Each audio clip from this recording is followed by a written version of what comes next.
Bharat Canada के बीच तनाव की स्थिति बनी हुई है। इस बीच कनाडा ने अपने 41 राजनयिकों और उनके 42 आश्रितों को वापस बुलाने का फैसला किया।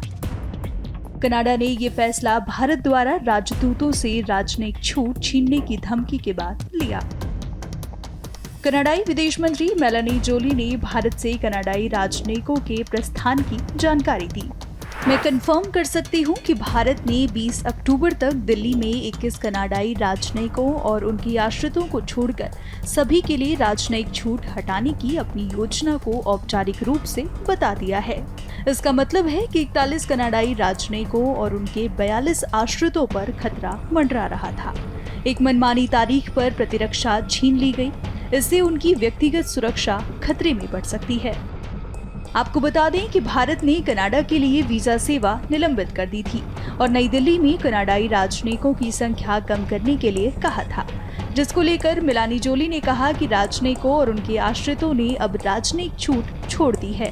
वहीं कनाडा भारत में चंडीगढ़, मुंबई और बेंगलुरु में अपने वाणिज्यिक दूतावासों में सभी व्यक्तिगत सेवाओं पर भी रोक लगाएगा।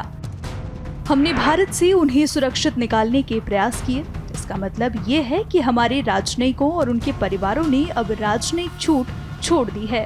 राजनयिकों को सुरक्षित रखें, चाहे वे कहीं से भी हों और उन्हें जहां भी भेजा गया हो।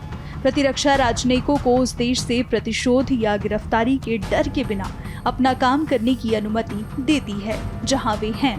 इसमें कोई संदेह नहीं है कि भारत के फैसले से दोनों देशों में नागरिकों की सेवाओं के स्तर पर असर पड़ेगा।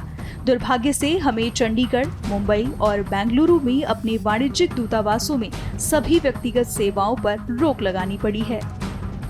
गौरतलब है कि कनाडाई पीएम जस्टिन ट्रूडो ने खालिस्तानी आतंकवादी हरदीप सिंह निज्जर की हत्या का निराधार आरोप भारत पर लगाया था। ट्रूडो ने कनाडा की संसद में कहा था कि भारत सरकार के एजेंटों ने उनके नागरिक की हत्या को अंजाम दिया, जिसके बाद भारत द्वारा इन आरोपों को बेतुका बताया गया। हालांकि इसके बाद से ही दोनों देशों के राजनयिक रिश्तों में तल्खी आ गई, जिसका परिणाम देखने को मिल रहा है।